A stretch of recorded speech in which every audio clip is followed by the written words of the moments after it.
औज़ु बिल्लाहि मिनश्शैतानिर्रजीम बिस्मिल्लाहिर्रहमानिर्रहीम रब्बि शरह ली सदरी व यस्सिर ली अमरी वहलुल उक़दतम मिन लिसानी यफ़क़हू क़ौली। मेरे तमाम देखने वाले और सुनने वाले मेहरबान दुनिया में जहाँ जहाँ बसते हैं, पाकिस्तान में, पाकिस्तान के बाहर, जो मेरी वीडियोस को देख रहे हैं, लाइक कर रहे हैं, सब्सक्राइब कर रहे हैं और कंसेक्यूटिवली जो है मुझे सब्सक्राइब कर रहे हैं, मैं उन सबका बहुत बहुत ज़्यादा शुक्रगुज़ार हूँ और उनको सलाम अर्ज़ पेश करता हूँ। अस्सलामु अलैकुम वरहमतुल्लाहि वबरकातुहू। उम्मीद है इसी तरह मेरी हौसला अफजाई करते रहेंगे और मेरे चैनल को बल्कि सब्सक्राइब भी करेंगे और दोस्तों से भी और अपने जहाँ जहाँ आपके ग्रुप्स हैं उसमें भी शेयर करके मेरे सब्सक्राइबर और वॉच आवर्स बढ़ाने में मेरी मदद फरमाएंगे। बहुत बहुत शुक्रिया। कुछ तबीयत नासाज है लेकिन आज गैर हाजिरी हो जाती, उनसे आवाज़ आई कि नहीं करना चाहिए प्रोग्राम।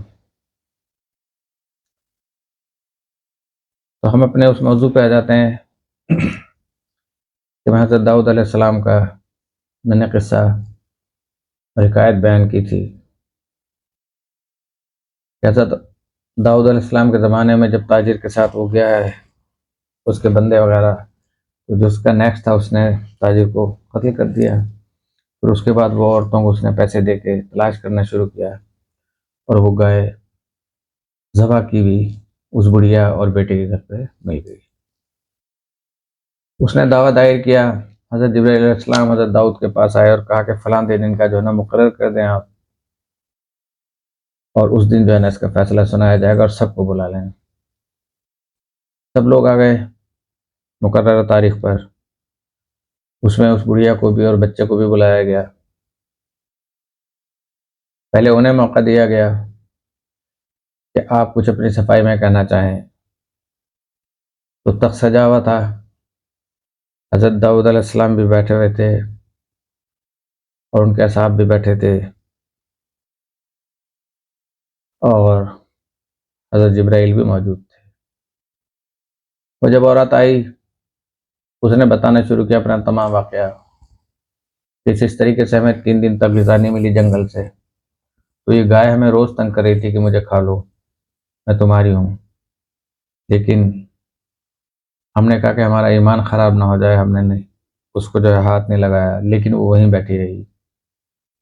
तीसरे दिन जो था, उस गाय ने खुद ये कहा कि 3 दिन के बाद तो मुर्दार भी हलाल हो जाता है, तो मैं तो तुम्हारी अपनी हूँ, तुम मुझे खा लो। तो माँ बेटे ने फैसला किया काट लेते हैं, और वो काट ली उन्होंने। फिर ये हुआ कि वो बुढ़िया जो थी, एक सेल्समैन, पूछती हुई कि यहाँ पे कोई और ऐसा घर रह गया, तो उन्होंने कहा हाँ जंगल में घर है, वहाँ पे गए बहरा। तो ये सारा वाकया उसने वहाँ पे बयान किया। इस तरीके से गाय आई और हमने फिर वो खा ली। तो जो मजमा आया हुआ था वो बुढ़िया की बातें सुन के हंसने लगा और उसका मजाक उड़ाना शुरू कर दिया कि ऐसा कैसे मुमकिन है कि गाय जो है वो बोले, और उसके बाद जो है ना इन्होंने इस ताजिर का हक जो है वो मार दिया। तो जब वो अपना रोते हुए पूरा बयान दे चुकी, तो अब जो था उस ताजिर को बुलाया गया। जब ताजिर आया और स्टेज पे आके खड़ा हुआ वहां पे पब्लिक के सामने, तो कुदरती तौर पे उसकी ज़बान बंद हो गई। और ज़बान बंद होने के बाद बावजूद कोशिश के कि ज़बान खुले न खुली, तो उसके हाथों ने सबसे पहले बोलना शुरू किया। और हाथों ने कहा कि इसने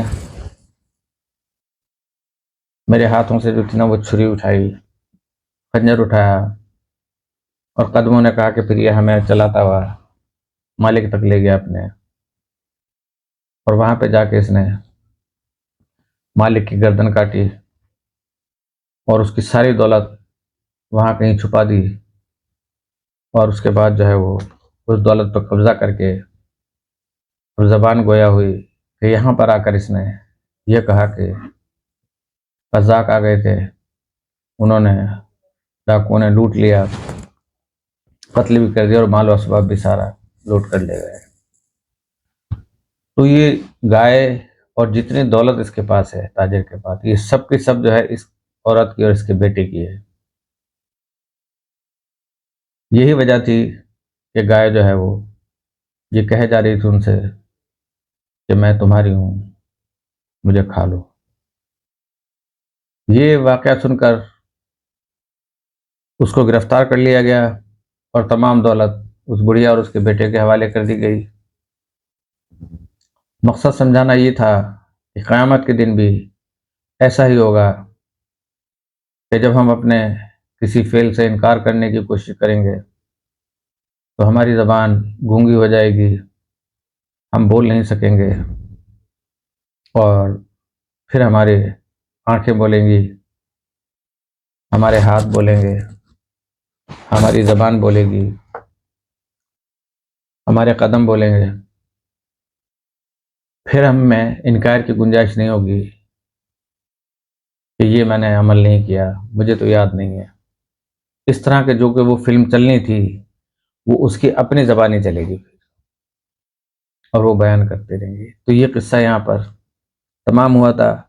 और उसके बाद हम जो थे चल रहे थे कि भूली हुई चीज़ों का याद आ जाना, कि कभी कोई एक हमने शेर पढ़ा और उसका मिसरा सानी भूल गए, बाद में अचानक याद आ गया। तो ये कैसे याद आ जाता है कि एक चीज़ तहत शऊर में होती है, तहत शऊर से शऊर में जब आती है तो फिर वो बात हमें याद आ जाती है। तो उसके बाद जो है वो मश्क है कि फ़र्ज़ कीजिए कि एक आदमी साइकिल चलाने की मश्क शुरू कर देता है। इब्तदा में बार बार गिरता है क्योंकि तवाज़न कायम नहीं रख सकता।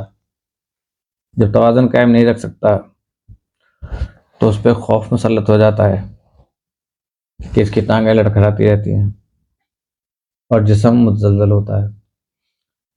इसका शौक जो है एक एनर्जी है, एक ताकत है जो उसके अंदर पैदा कर रही है, जिसकी लहरें असीरी ताकतों को मुतासिर करती हैं। और वो जो अब जवाब में ऐसी लहरें भेजती हैं जिनसे इसका खौफ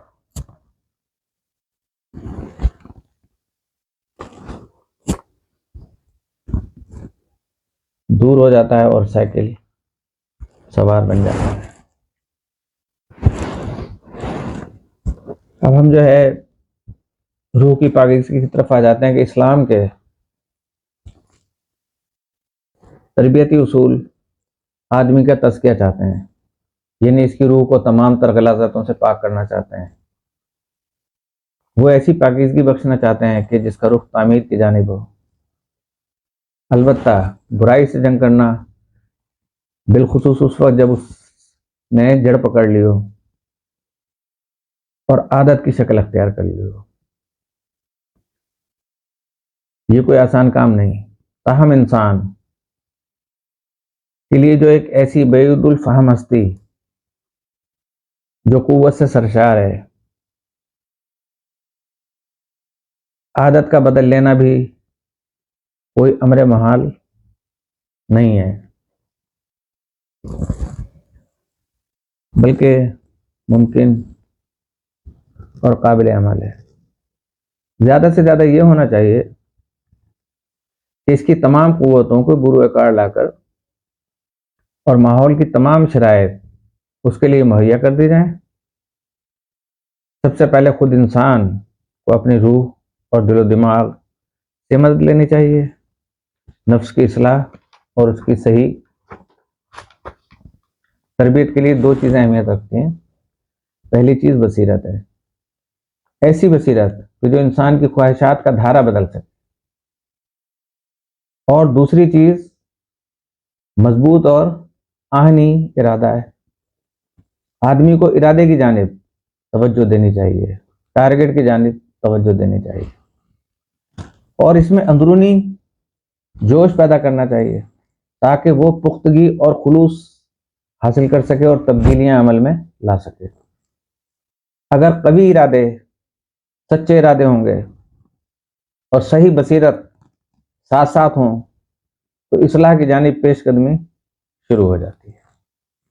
तो कलाम पाक में अल्लाह ताला इरशाद फरमाता है, बहुत मशहूर और मारूफ है ये आयत, कि खुदा उस वक्त तक लोगों की हालत तब्दील नहीं करता जब तक कि वो खुद अपनी हालत में तब्दीली पैदा ना कर लें। सूरह राद है ये, आयत नंबर 11। यही वजह है कि इस्लाम इस्लाह नफ्स के सिलसिले में खुद आगाही और कवी इरादे को बहुत अहमियत देता है। छठे इमाम फरमाते हैं, तू अपना तबीब खुद है,